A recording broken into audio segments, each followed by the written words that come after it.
Agriculture. The use of iron tools such as iron plow and hoe make agriculture more advanced. अब agriculture जो था महाजनपद और जनपद यानी कि एंशिएंट इंडिया के पीरियड का एक इम्पोर्टेंट ऑक्यूपेशन था और आज भी है। और उस समय महाजनपद और जनपद के समय से ही खेती में आयरन से बने हुए टूल्स का यूज़ किया जाने लगा। ये एक इम्पॉर्टेंट फीचर है। और कौन से वो टूल्स थे? तो प्लाउ और होस। इससे ही एग्रीकल्चर बहुत ज़्यादा डेवलप हो गया, बहुत ज़्यादा एडवांस हो गया।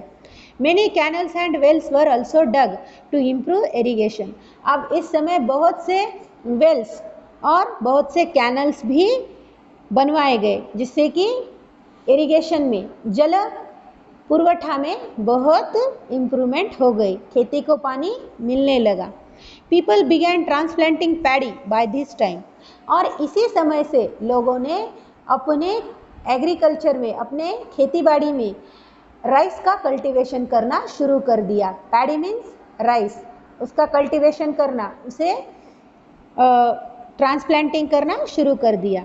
This mean that seeds were first grown separately and then planted in the fields. इसका मतलब ये है कि सबसे पहले सीड्स जो होते थे वो सेपरेटली ग्रोन किए जाते थे और फिर वो फील्ड्स में लगाए जाते थे। Quality, these farming techniques improved the quality and quantity of the crops. The surplus could be used to feed the people who did not produce their own food. The king began collecting taxes in the form of food grains and used it to build armies. अब उस समय में क्या किया गया?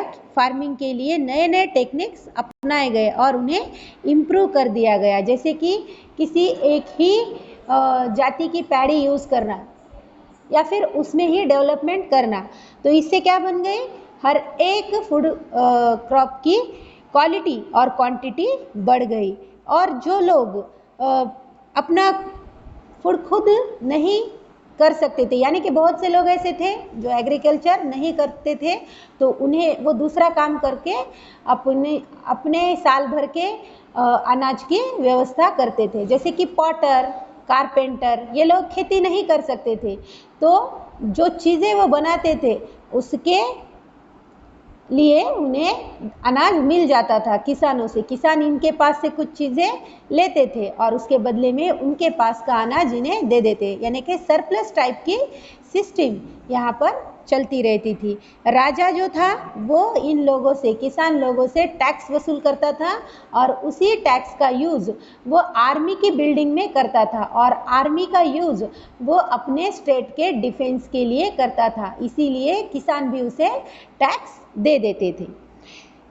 In a Ganasanga, land was owned collectively and the work was done by the dasas, slaves and the कर्मकाराज, hired labours.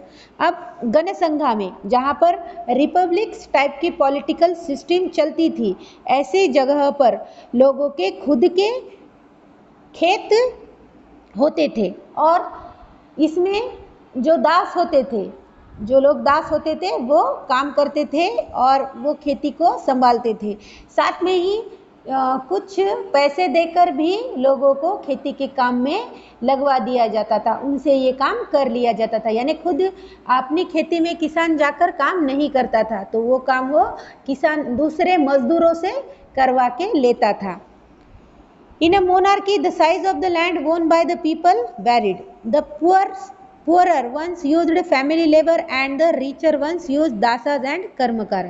But monarchy type की जो पॉलिटिकल सिस्टम थी उसमें मोस्टली जो लोग होते थे, जो किसान होते थे, उनके लैंड फॉर्म जो होते थे वो अलग तरह के होते थे, वो थोड़े से छोटे होते थे। तो उस खेती में पैसे देकर मजदूरों से काम करवाना या फिर दासों से काम करवाना उन्हें अफोर्डेबल नहीं होता था, तो वो खुद से ही अपने खेती का काम करते थे अपने पूरे फैमिली के साथ। बट जो रिच वेल्दी किसान लोग होते थे, जो फार्मर होते थे, वो दासों को रख कर या फिर किसी मजदूरों को पेमेंट देकर अपने खेत में काम करवा के लेते थे। तो इस तरह का एग्रीकल्चर जो था महाजनपद और जनपद में एंशिएंट पीरियड में भारत में चलता था।